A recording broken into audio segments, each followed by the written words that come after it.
Moment no matter what happens from here. The president alongside the North Korean dictator Kim Jong-un saying he looks forward to a great discussion, a terrific relationship. Kim Jong-un, who only a matter of months ago was mocked by President Trump as Rocket Man, saying the two sides have overcome their obstacles to get here. The president said he'd be able to size up Kim Jong-un in moments by his touch and his feel. A lot of touching and feeling. The president at one point even putting his hand on Kim Jong-un's back.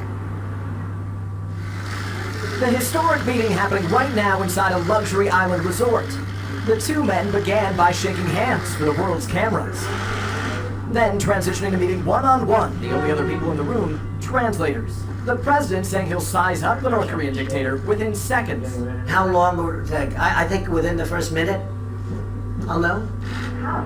Just my touch, my feel, that's what I do. I think that very quickly I'll know whether or not something good is going to happen. It is a high-stakes mission. Is Kim Jong-un, who's threatened the world, firing 23 missiles last year, even detonating a hydrogen bomb, really ready to give up his nuclear weapons for economic relief and security assurances?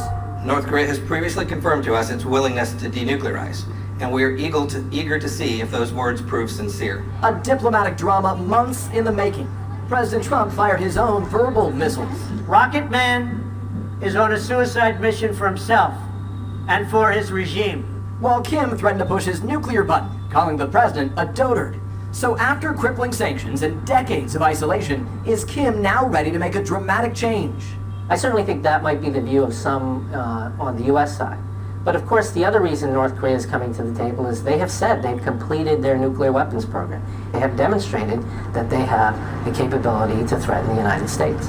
Now here in Singapore, we may be just hours away from learning North Korea's true intentions. And this diplomatic dance will continue for several hours. The two men again meeting alone with their translators as we speak. They will then open it up to a larger meeting with delegations from both sides, including the Secretary of State, Mike Pompeo. There is a working lunch before President Trump will take American reporters' questions this afternoon. Then both men today return to their home countries. Lester, back to you. Yeah, Peter, we know they're both scheduled to return to their home countries, but there had been talk from the White House that maybe this would extend. Is that now off the table? Yeah, it sounds like it is. I was in the Oval Office with the president only a couple of days ago, and I asked him specifically, how long will this go? He said 1, 2, perhaps 3 days, depending on how things go. But we have heard now from the White House that they think even in advance of this meeting that the talks had gone so well, they were progressing much quicker than expected, they indicated. So what we'll be watching at the end of this, do they come out with some form of a joint statement, a communique of sorts, which would be significant if they agreed to the terms of some communique just days after the President Trump wouldn't sign on to a communique with some of America's top allies at the G7 summit.